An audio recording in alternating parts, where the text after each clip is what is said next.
بسم الله الرحمن الرحيم. يا أيها النبي إذا طلقتم النساء فطلقوهن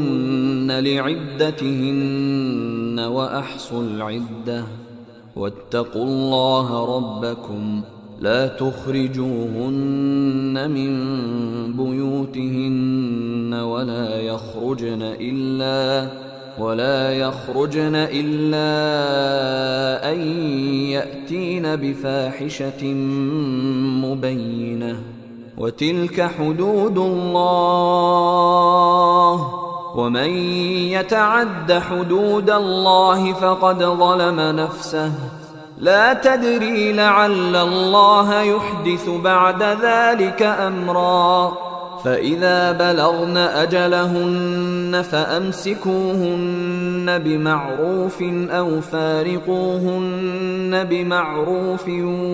وأشهدوا ذوي عدل منكم وأقيموا الشهادة لله ذلكم يوعظ به من كان يؤمن بالله واليوم الآخر ومن يتق الله يجعل له مخرجا ويرزقه من حيث لا يحتسب ومن يتوكل على الله فهو حسبه إن الله بالغ أمره قد جعل الله لكل شيء قدرا واللائي يئسن من المحيض من نسائكم إن ارتبتم فعدتهن 3 أشهر واللائي لم يحضن وأولاة الأحمال أجلهن أن يضعن حملهن ومن يتق الله يجعل له من أمره يسرا ذلك أمر الله أنزله إليكم ومن يتق الله يكفر عنه سيئاته ويعظم له أجرا أسكنوهن من حيث سكنتم من وجدكم ولا تضاروهن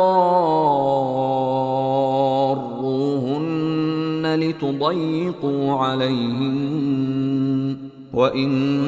كن أولات حمل فأنفقوا عليهن حتى يضعن حملهن فإن أرضعن لكم فآتوهن أجورهن وأتمروا بينكم بمعروف وإن تعاسرتم فسترضع له أخرى لينفق ذو سعة من سعته ومن قدر عليه رزقه فلينفق مما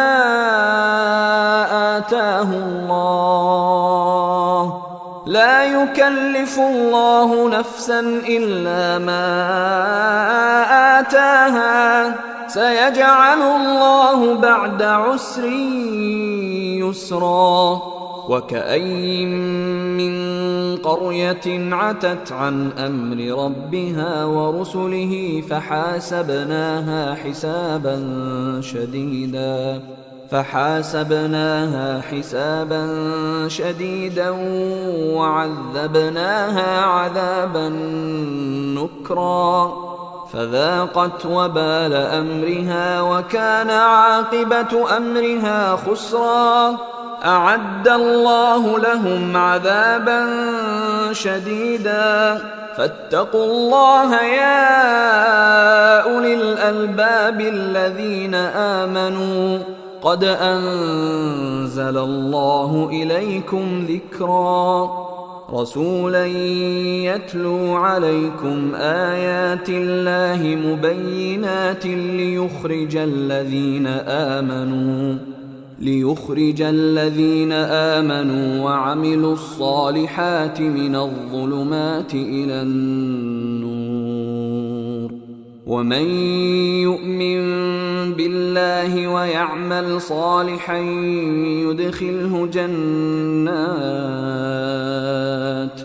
يدخله جنات تجري من تحتها الأنهار خالدين فيها أبدا قد أحسن الله له رزقا. الله الذي خلق 7 سماوات ومن الأرض مثلهن يتنزل الأمر بينهن لتعلموا أن الله على كل شيء قدير وأن الله قد أحاط بكل شيء علما.